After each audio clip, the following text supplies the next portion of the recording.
Hello and welcome to the Commander's Quarters, your Magic the Gathering source that helps you command your budget. This show and episodes like this one are possible thanks to viewers like you. If you're looking for an easy way to help support this show, make sure that you like, share, and subscribe. Also, hit that bell notification icon so you don't miss any new episodes. You can also go check out our playmats and other merchandise at thecommandersquarters.com. Another easy way to support this show is with our TCG player affiliate links. So whether you're buying a deck or individual cards, you can use this general link right here or one in the description. And the final way that you can support this show is by supporting us directly by becoming a patron. There are many benefits to being a patron, and I truly couldn't do this without all their support. There's even a brand new Brigadier General tier where you can get a shout out on a Commander's Quarters episode that's dedicated to you. Hey everyone, Mitch coming in for the Commander's Quarters studio. Welcome to the show. So, not too long ago, I did an episode on my new personal Commander decks, and if you haven't seen that episode yet, make sure you check it out. And one of the decks I mentioned in that episode, many of you seem to be really excited about in the comments, so here we go. This deck is too much fun. I have really been enjoying it, and I hope you do as well. It's definitely an interesting and different kind of deck that I built with my own restrictions in mind, and yeah, I've been having a pretty good time piloting it. And every single card in the deck outside the Commander and the Companion is less than $1, so this deck is quite budget friendly. But with all that said, let's jump into it.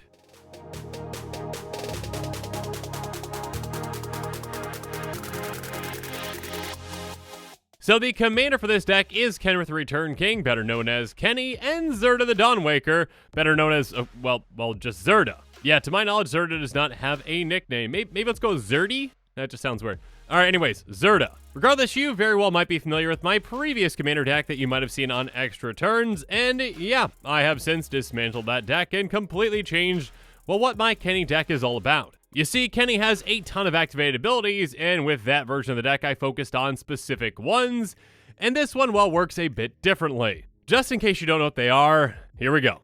By paying a red, all creatures gain trample and haste until end of turn. By paying 1 in a green, play +1 counter on target creature. By paying 2 in a white, target player gains 5 life. By paying 3 in a blue, target player draws a card. By paying 4 in a black, put target creature card from a graveyard on the battlefield under its owner's control. You catch all that?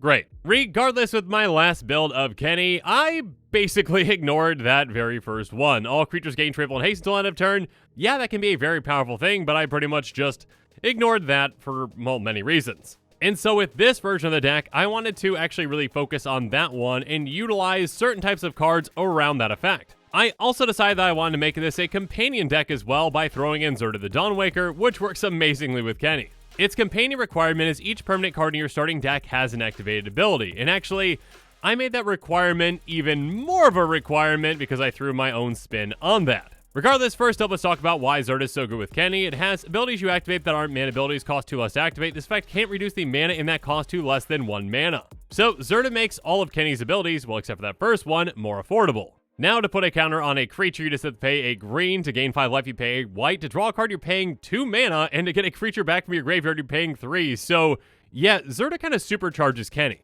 And it's actually going to supercharge a lot of other cards in this deck because this entire deck is built around activated abilities. Again, Zirda's requirement is that each permanent card in your starting deck has an activated ability. But again, with just saying permanent cards, that doesn't count instants and sorceries, so we could still run those and we'd be fine without that requirement. But to add a little more challenge and to make this deck a little more fun for myself, well, I threw in the restriction that every single card in this deck has to be a permanent card that has an activated ability. And the vast majority of them in this deck also have an activated ability that is heavily discounted by Zirda. So this deck is going to revolve around just having a ton of things that have activated abilities in play, and then, reducing those activation costs and activating them a ton. And to activate them a ton, we're going to be utilizing, again, that Kenny first ability to give creatures trample and haste, because we're going to be running an absurd number of Mandorks in this deck. I mean, I'm talking about like 25 or 30 or so. There's a lot in here. So yeah, the entire deck is essentially just Mandorks and activated abilities, and yeah, is it the most powerful, build of Kenny? Most definitely not, and that's not the point. But it's one that I've had a lot of fun with, and you can do some really cool and crazy things with too. So with all that said, let's jump into the cards. First up, we've got some incredibly low-to-the-ground Mandorks with Finehorn Elves, Elvish Mystic, Llanowar Elves, and Avacyn's Pilgrim. These are some great turn 1 plays, 3 of them tap for a green, and Evanston's Pilgrim taps for a white. Now, as effective as these are to ramp us quickly, we actually want Mandorks that have a little more flexibility when it comes to adding different colors. Again, even just with Kenny's activations, these are pretty much restricted to just one of them. And we want a wider amount of flexibility on what ability we want to be able to activate. So we're also going to be running plenty of other Mandorks that tap for more than one color, like Naga Vitalist, Drew the Anima, Drover the Mighty, Harvester Druid, Elysian Inherited, Gemhide Sliver, and Ornithopter of Paradise. Each of these just cost us 2 mana, and many of them can essentially tap for any color, like, Ornithopter of Paradise, which is fantastic, being a Mandork that we can get out no matter what colors we have in play already, and it can tap to add 1 mana of any color. So, of course, like I mentioned before, we've got a ton of Mandorks in this deck, so we're nowhere near done just yet. So we've also got Urborg Elf, Queried Explorer, Sylvok Explorer, Radical Mystic, Sky Shroud Elf, Paradise Root, and Tangled Florahedron. Yes, we even have an MDFC mana dork. But of course, we also have Mandorks that can tap for even more mana, like Incubation Druid, Viridian Joiner, Marwyn the Nurturer, Karametra's Acolyte, Wirewood Channel, and Accomplished Alchemist. And when I say more than 1 mana, I mean the potential of these cards is absolutely incredible. I mean, just to highlight one of them, Accomplished Alchemist has tap add 1 mana of any color and tap add X mana of any one color where X the amount of life you gain this turn. Just picture this scenario. We've got our commander, Zirda, and this in play. For just a white mana, Kenny now has target player gains 5 life. So we activate that a few times, obviously targeting ourselves and gaining, say, we activate it twice, 10 life. Now the Accomplished Alchemist taps for 10 mana of any one color. So yeah, you want to gain 50 life? Go for it. And again, keep in mind if we've got more mana fixing where we can add even more white to our mana pool to gain us even more life before we tap the Accomplished Alchemist, this thing can tap for an absurd amount of mana. But outside of your more traditional Mandorks, we also have some, let's just call them mana helpers with things like Sky Shroud Ranger, Landora Scout, and Scaled Herbalist. Each of them basically have tap, put a land card from your hand onto the battlefield. Again, with Kenny and Zirda in play, we have pay 1 in a blue, target player draws a card. So yeah, 2 mana, draw a card is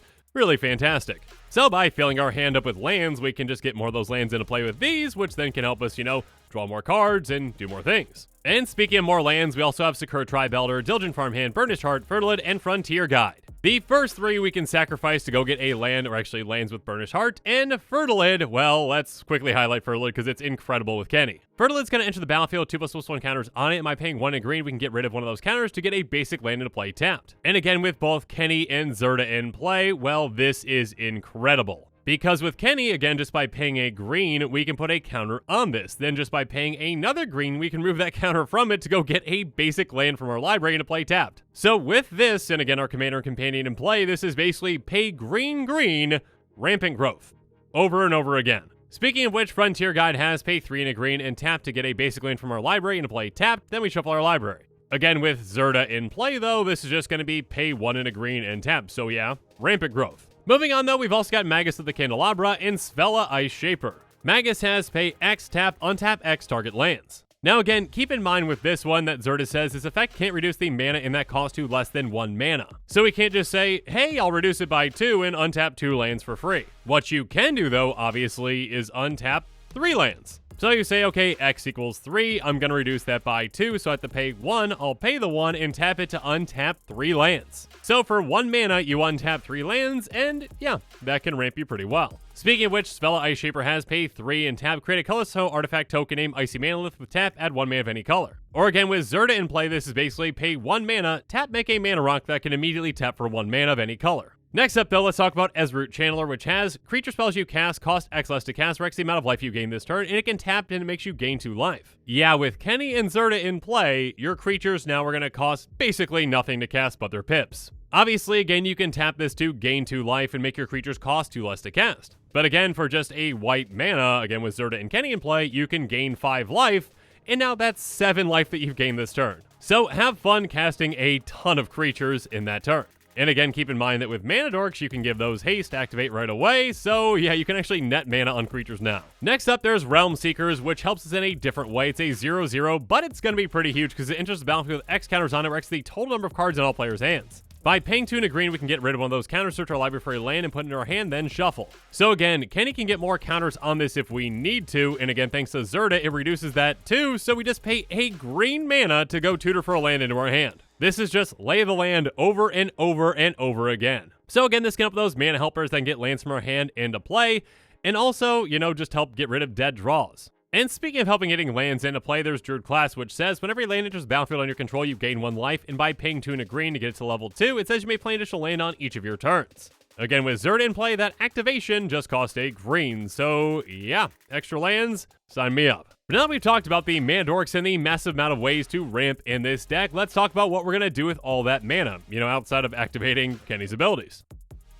And of course, we're going to activate other abilities with things like Jade Mage, Custody Soulbinders, and Mobilization. Jade Mage has pay 2 and a green, put a 1/1 green sapling creature token onto the battlefield. Or in other words, again, with Zerda in play, hey, pay a green, make a token. Custody Soulbinders is somewhat similar. It's going to enter the battlefield with X counters on it, or X the number of other creatures on the battlefield, and by paying 2 and a white, you can remove a counter from it to get a 1/1 flyer. And actually, from now on, instead of just saying, yeah, and Zerda reduces this cost by 2, so it only costs a white, I'm actually just going to talk about the Zerda cost of the actual activation, okay? So yeah, if you need to, get more counters on this with Kenny, and turn those counters into flyers. And then Mobilization gives soldier creatures vigilance, and by just paying a white, again thanks to Zerda, put a 1/1 soldier into play. So with these, we can very quickly make massive armies. Speaking of which, we've also got Slimefoot the Stowaway, Necrogenesis, and Jolrael Volley Recluse. Slimefoot has, whenever a sapling we control dies, it's going to deal 1 damage to each opponent, and we gain 1 life. And with Zerda, we only pay 2 to make a 1/1 sapling. Necrogenesis, with Zerda, we're going to pay 1 to exile target creature card from a graveyard to create a 1/1 green sapling creature token. And Jolrael has, whenever you draw your second card each turn, create a 2/2 cat. And thanks to Zerda, we just pay 2 green until end of turn, creatures we control have base power and toughness XX, where X is the number of cards in our hand.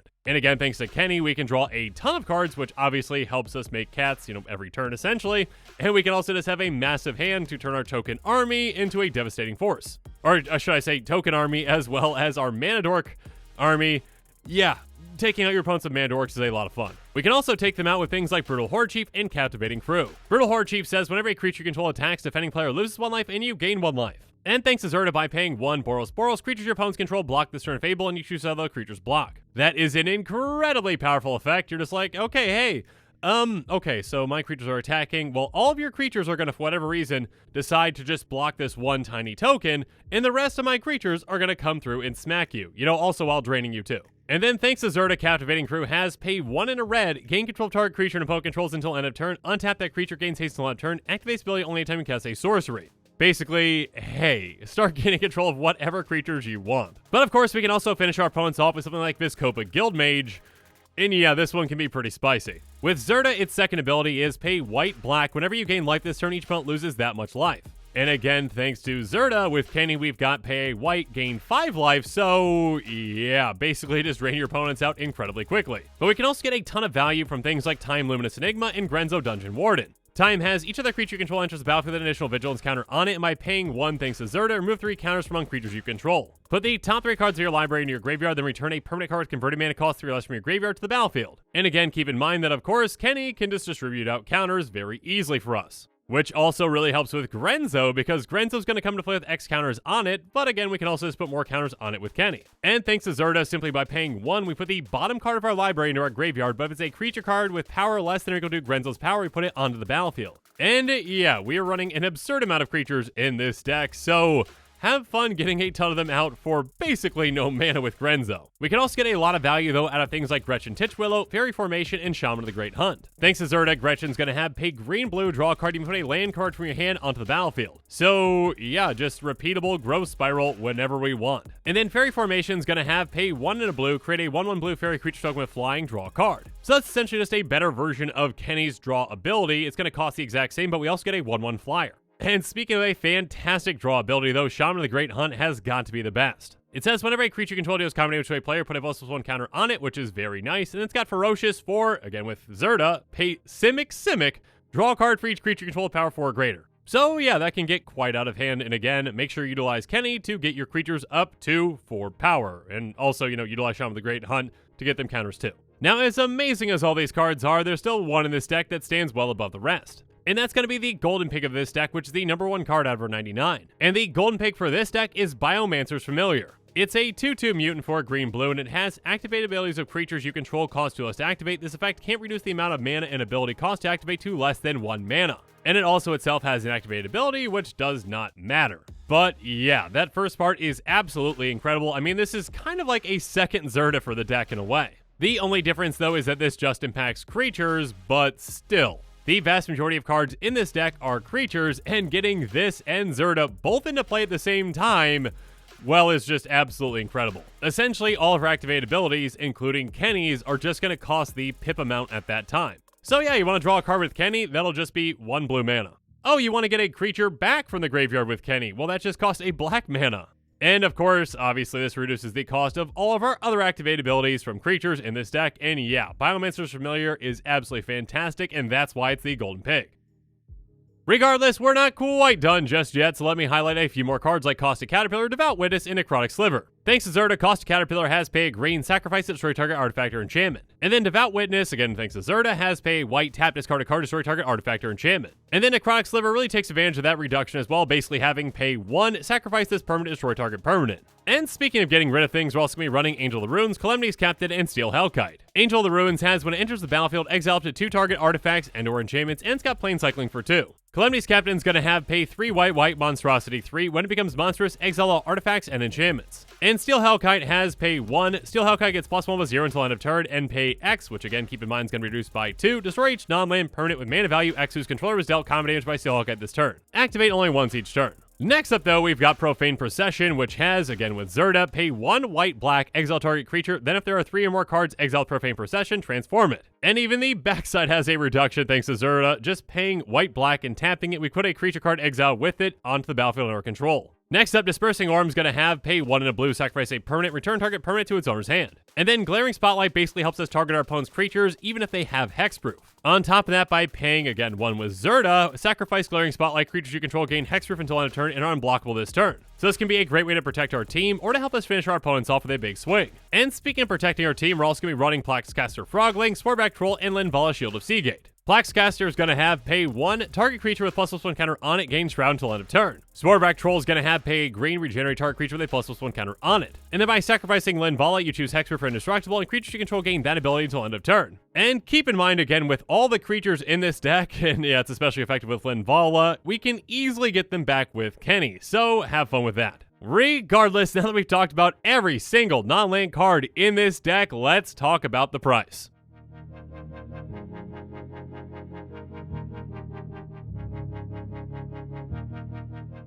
Like I mentioned at the beginning of this episode, every single card in this deck outside of the Commander and the Companion is less than $1. So even though Kenny is like $6 or so at this point, it's still just a $37 deck. And also keep in mind that this cost actually includes the cost of basic lands at 10 cents a piece, so if you've already got those basics, well, there's some extra savings there. And speaking of extra savings, if you buy from TCG Player and utilize heavily played and damaged cards, because again, those cards need a home too, you can find extra savings there as well. Though, do keep in mind that this cost does not include the cost of shipping, which might vary depending upon your location.